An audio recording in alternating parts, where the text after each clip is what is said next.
கால அரசு அதிகாரிகள் அனைவருக்கும் வணக்கம். நான் உங்கள் பொன்வேல் பாண்டியன், நடப்பு நிகழ்வுகள் ஆசிரியர். இந்த பதிவில் நம்ம என்ன பார்க்க போகிறோம் அப்படின்னு பார்த்தீங்கன்னா, சப் இன்ஸ்பெக்டர் தேர்விற்கான அந்த முக்கியமான சில வீடியோஸ் பார்க்கலாம். அதாவது இதுக்கு முந்தைய பதிவில் நம்ம வந்துட்டு தமிழ்நாடு அரசு அறிவித்த முக்கிய தினங்கள் தொடர்பான செய்திகளை பார்த்துருந்தோம். இன்றைய பதிவில் நம்ம என்ன பார்க்க போகிறோம் அப்படின்னா, இந்திய அரசு சமீபத்தில் மேற்கொண்ட இராணுவ நடவடிக்கைகள் மற்றும் மீட்பு நடவடிக்கைகள் எவை, அந்த வீடியோ வந்து 2 பகுதியில் பார்க்க போகிறோம். முதல் பகுதியில் ரொம்ப முக்கியமானது, இரண்டாவது பகுதி அதை விட முக்கியமானது. சரிங்களா? அதனால் தொடர்ந்து ஃபாலோ பண்ணுங்க. கண்டிப்பாக இதிலிருந்து ஒரு சில கேள்விகள் கன்ஃபார்மாக கேட்பாங்க. வர எஸ்ஐ எக்ஸாமுக்கு இருக்கட்டும், டிஎன்பிஎஸ்சி எல்லா எக்ஸாம் கண்டிப்பாக இது முக்கியமானதா. சரிங்களா? தொடர்ந்து ஃபாலோ பண்ணுங்கம்மா. கண்டிப்பாக நல்ல ஒரு வேலைக்கு நம்ம போகலாம். கவனம் பாருங்க. ஆரம்பிக்கலாமா? ஃபர்ஸ்ட் பாயிண்ட் பாருங்க. சரியா? நம்ம ஏற்கனவே சொன்ன மாதிரி இந்திய ராணுவத்தின், சரிங்களா, இந்தியாவின் முக்கியமான ராணுவ மற்றும் மீட்பு நடவடிக்கைகள். அதில் ஃபர்ஸ்ட் கண்டிப்பாக ரொம்ப எதிர்பார்க்கக்கூடியது உங்களுக்கு தெரிஞ்சிருக்கும். கண்டிப்பாக என்னதுமா? ஆபரேஷன் சிந்தூர். சரியா? ஆபரேஷன் சிந்தூர் என்பது, சரிங்களா, எதற்கு பதிலாக ஏப்ரல் 22, எப்பமா? ஏப்ரல் மாதம் 22ஆம் தேதி 2025 அன்று பகல்காம், சரி, அந்த பகல்காம் என்ற இடத்துல ஒரு தீவிரவாத தாக்குதல் நடத்தப்பட்டது. இந்த சுற்றுலா பயணிகள் மீது தாக்குதல் நடத்தினாங்க. அந்த தாக்குதலுக்கு பதிலடி கொடுக்குற மாதிரி இந்தியா மேற்கொண்ட அந்த கவுண்டர் அட்டாக், சரி, அந்த பதிலடி தாக்குதல் மே 7ஆம் தேதி 2025 அன்று நடத்தப்பட்டது. அந்த பதிலடி தாக்குதலுக்கு இந்திய அரசு வைத்த பெயர் தான் என்ன பேருமா? ஆபரேஷன் சிந்தூர். சரியா? ஆபரேஷன் சிந்தூர் பின்னாடி ஒரு இடத்துல ஆபரேஷன் சிந்தூர்னு ஒன்று வரும். இது வந்து ஆபரேஷன் சிந்தூர். கவனமா இருங்க. அப்போ பகல்காம் தாக்குதலுக்கு இந்தியா மேற்கொண்ட பதிலடி தாக்குதல் ஆபரேஷன் சிந்தூர் மே 7, 2025. ஓகேவா? அடுத்து இன்னொரு முக்கியமான ஒரு ஆபரேஷன் பாருங்கம்மா. பாருங்க, ஆபரேஷன் கெல்லர். சரி, ஆபரேஷன் கெல்லர் என்பது 2025ஆம் ஆண்டு நடத்தப்பட்டது. கரெக்டாக அந்த ஆபரேஷன் சிந்தூர் முடிஞ்ச பிறகு, சரியா, சோஃபியான் அப்படிங்கிற இடத்துல பயங்கரவாதிகளை அழிப்பதற்கான ஒரு கூட்டு நடவடிக்கை, அதுக்கு வைக்கப்பட்ட பெயர் தான் ஆபரேஷன் கெல்லர் சொல்லுவாங்க. அதுக்கப்புறம் இன்னொரு முக்கியமான ஒரு ஆபரேஷன் பாருங்கம்மா, ஆபரேஷன் மகாதேவ். சரியா? ஜம்மு காஷ்மீர் பயங்கரவாத எதிர்ப்புக்கான ஒரு கூட்டு நடவடிக்கை. இதெல்லாம் அடுத்தடுத்த கொஞ்சம் நாள் கேப்ல நடந்தது. Operation Sindoor, operation Keller, operation Mahadev எல்லாமே பார்த்தீங்கன்னா பகல்காம் தாக்குதலுடன் தொடர்புடைய முக்கியமான ஆபரேஷன்ஸ். கவனமா இருங்க. சரியாமா? அதுக்கப்புறம் இன்னொன்று பாருங்கம்மா, ஆபரேஷன் சிந்து. பாருங்க, ஆபரேஷன் சிந்து என்பது ஈரான் நாட்டில் இந்தியர்களை மீட்கும் பணிக்கு வைக்கப்பட்ட பெயர். சரிங்களா? 2025, அதாவது இஸ்ரேல் நாட்டிற்கும் ஈரான் நாட்டிற்கும் அவங்களுக்குள்ள நிறைய பிரச்சனை ஏற்பட்டு போர் ஏற்பட்டது. அந்த டைமில் ஈரான் நாட்டில் இருக்க இந்தியர்கள், சரிங்களா, ஒரு நல்ல ஒரு சேஃபான ஒரு ஜோனில் அவங்களால இருக்க முடியல. அதனால் இந்தியாவிற்கு வந்துடலாம் அப்படின்னு நினைக்கும்போது அங்கே ஈரான் நாட்டில் இருக்கிற இந்தியர்களை மத்திய அரசு பத்திரமா மீட்டு கொண்டு வந்தாங்க. அந்த மீட்பு பணிக்கு வைக்கப்பட்ட பேர் தான் என்ன பேருமா? ஆபரேஷன் சிந்து. அப்போ சிந்தூர் அப்படின்னா பகல்காமில், சிந்து அப்படின்னா ஈரான். சிந்து 3 எழுத்து, ஈரான் 3 எழுத்து. கன்ஃபியூஸ் ஆக வேண்டாம், ஈஸியாக ஆன்சர் பண்ணிடலாம். ஓகேவா? அடுத்த இன்னொரு முக்கியமான ஒரு ஆபரேஷன் பாருங்க, ஆபரேஷன் காவேரி. சரியா? ஆபரேஷன் காவேரி என்பது 2023ஆம் ஆண்டு இந்தியா மேற்கொண்ட ஒரு மீட்பு பணி. எங்கன்னு பார்த்தீங்கன்னா சூடான். சரிங்களா? சூடான் என்பது 2 நாடுகளாக பிரிக்கப்பட்ட வருஷம் 2011. அதில் தெற்கு சூடான், சரியா, தெற்கு சூடான் யுனைடெட் நேஷனோட 193வது நாடாக இணைந்தது. அந்த நாட்டில் எந்த பிரச்சனையும் கிடையாது. ஆனால் இங்கே சூடான் நாட்டில் உள்நாட்டு கலவரம் ஏற்பட்ட டைமில் இந்த சூடான் நாட்டில் இருக்க இந்தியர்களை மத்திய அரசு பத்திரமா மீட்டு கொண்டு வந்தாங்க. அதற்கு வைக்கப்பட்ட பேர் தான் என்ன பேருமா? ஆபரேஷன் காவேரி. சரிங்களா? ஓகே. சூடான் நாடு, காவேரி. காவேரி நதிநீர் எப்பவுமே சூடாதான் இருக்கும். சரியா? வெப்பம் அதிகமாக இருக்கிறதுனால சூடான காவேரி அப்படின்னு நினச்சிக்கோங்க. கவனம் பாருங்க. சரியாம்மா?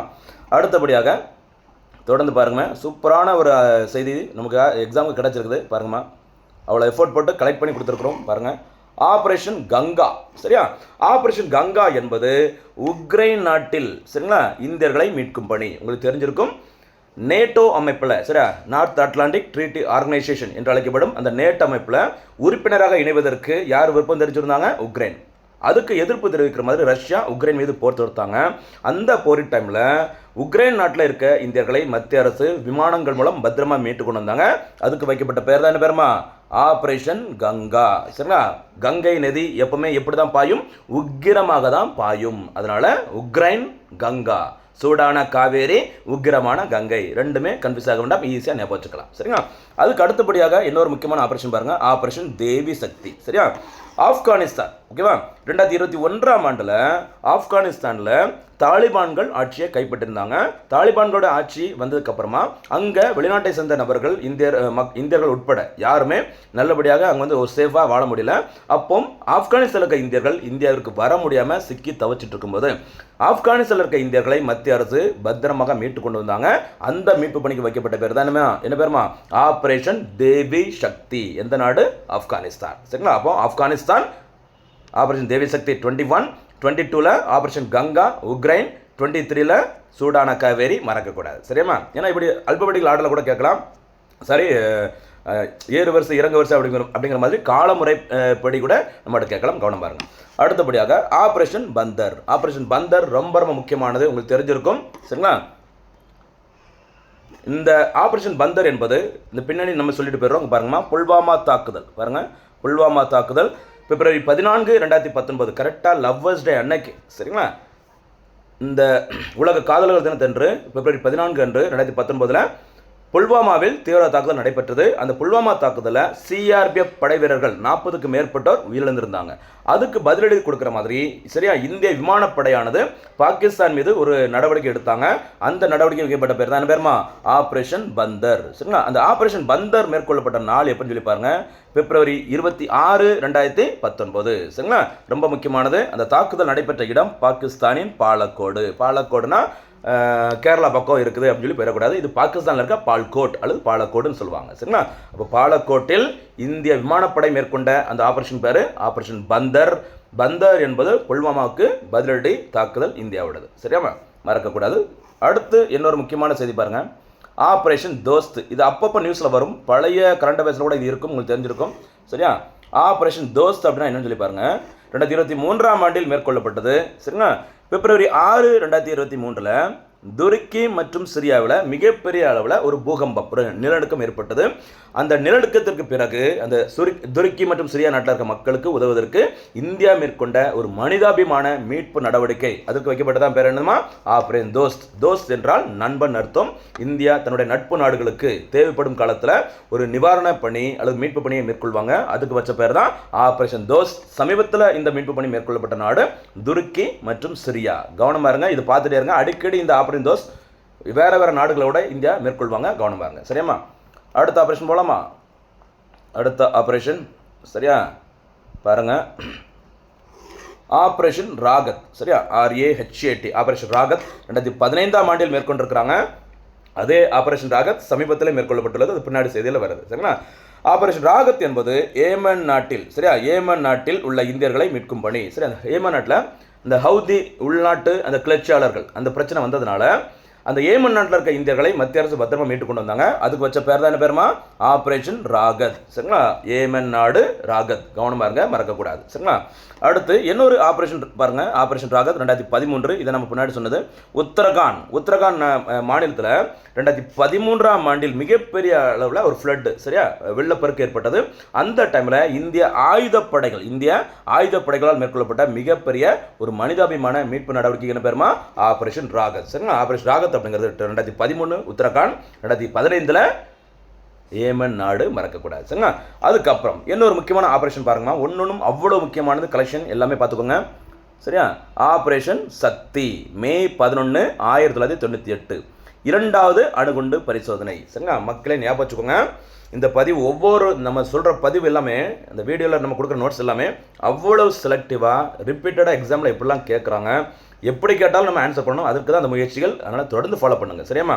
பாருங்கள், ஆபரேஷன் சக்தி, அதுக்கப்புறம் சிரிக்கும் புத்தர், லாஃபிங் புத்தான்னு சொல்லுவாங்க.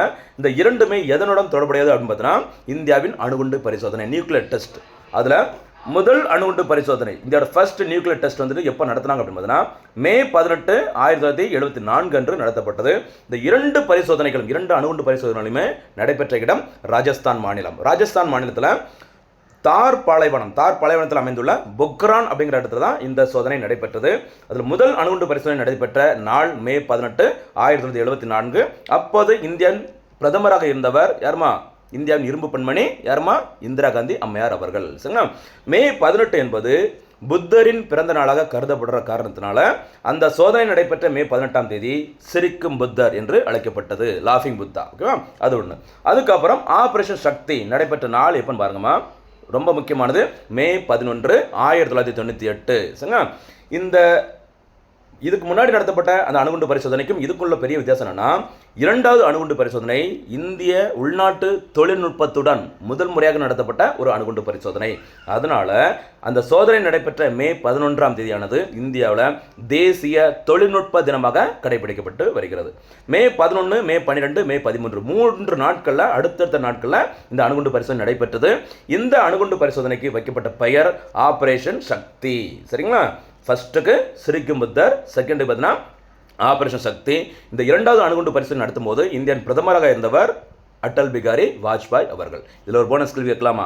அடல் பிகாரி வாஜ்பாய் அவர்களுக்கு எந்த ஆண்டிற்கான பாரத் ரத்னா விருது வழங்கப்பட்டது? மறக்காம இந்த பதிலை சொல்லுங்க கமெண்ட்ல. சரியாமா? அடுத்த ஆபரேஷன் போலாமா?